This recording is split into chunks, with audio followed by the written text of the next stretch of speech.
ప్రియులారా, దేవుడు దయాళుడు, ఆయన కృప నిరంతరముండును. ఈ దినమందు ఆయన యొక్క హస్తమును మీరు చూస్తారు. ఆయన ప్రసన్నత మీతో ఉంటుంది. మీ హృదయ వాంఛ ప్రకారము దేవుడు మిమ్మల్ని నడిపిస్తాడు. ప్రభువునందు ఆనందించండి. ఆయన మీ హృదయ వాంఛలను తీరుస్తాడు. ప్రభువుకి స్తోత్రం. బాగున్నారని నమ్ముతున్నాను. ప్రభు యొక్క కాపుదల వలయములో మిమ్మల్ందరినీ అప్పగించుకొని ప్రార్థిస్తున్నాను. దేవుడు కృపగా మిమ్మల్ని నడిపిస్తాడు. ప్రియులారా, ఈ 22వ తేదీ ప్రభువు మనకు చెప్పుచున్నటువంటి మాట యోహాను సువార్త 15వ అధ్యాయము 5వ వచనములో ఉన్నది.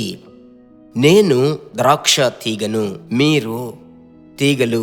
ఎవడు నా యందు నిలిచియుండునో నేను వాని యందు నిలిచియుందును, వాడు బహుగా ఫలించును.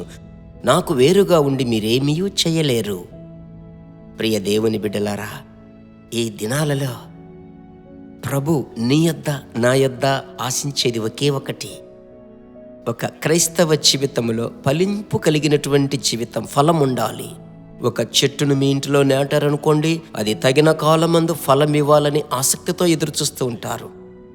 అదే రీతిగా ప్రభువు మిమ్మలను నియమిత కాలంలో రక్షించాడు. ఆయన బిడ్డగా మార్చి అభిషేకించాడు. ఫలించవలసినటువంటి కాలంలో మనము ఫలించాలి. ఇందుకు సహాయము చేయువాడే పరిశుద్ధాత్ముడు. ఎలాగో పరిశుద్ధాత్మలో నింపబడి ప్రార్థించగా ఈ వాక్యములో చెప్పబడినట్లుగా, నేను ద్రాక్షవల్లిని, మీరు తీగలు. మీరు బహుగా ఫలించుట వలన నా తండ్రి మహిమపరచబడును, నాకు మీరు శిష్యులయ్యుందురు. అది 8వ వచనంలో చదువుతున్నాము. అలాగైతే ప్రభువుతో నడవగా, ఆయనతో మాట్లాడగా ఈ చివరి దినాలలో పరిశుద్ధాత్మ నింపుదల ఉంటే చాలు. పరిశుద్ధాత్మ అభిషేకపు శక్తి మనలో పొంగి పొరలాలి. పరిశుద్ధాత్మ అభిషేకమును చాలామంది పొందారు, కానీ ప్రజ్వలింప చేసుకోవడం లేదు. మనలో ఉన్నటువంటి ఆత్మ వరమును ప్రజ్వలింప చేయాలని వాక్యం సెలవిస్తుంది. తిమోతిని చూసి పౌలు చెప్పాడు, జ్ఞాపకముందా, నీలో ఉన్న ఆత్మ వరమును ప్రజ్వలింప చేసి రగిలించుకున్నట్లు నేను నీకు జ్ఞాపకం చేస్తున్నాను. ప్రభువుకు మహిమ కలుగును గాక. అలాగైతే ఈ దినాలలో ప్రభువా, ఒకవైపు మీ ఆశీర్వాదములను నేను చూచినప్పటికీ మరొక వైపు నేను ఫలించాలయ్యా, నా కుటుంబము ఫలించాలి, నా బిడ్డలు ఫలించాలి. ఆమెన్. ఏ ఫలము ఫలించాలి? వీళ్ళు గ్రంథములో లూకా 3:8 మనము చదువుతున్నాము, మారు మనస్సుకు తగిన ఫలములు ఫలించుడి. ఎంత అందమైన మాట కదా. నేను మారు మనసు పొందానా? నా జీవితంలో నా మాట, నా ప్రవర్తన, వస్త్రధారణ, నా హావభావాలు, నా యొక్క జీవన విధానములో ఆ రక్షణ అనుభవము నాకు తెలియకుండానే నాలో నుంచి బయటకు వస్తుంది.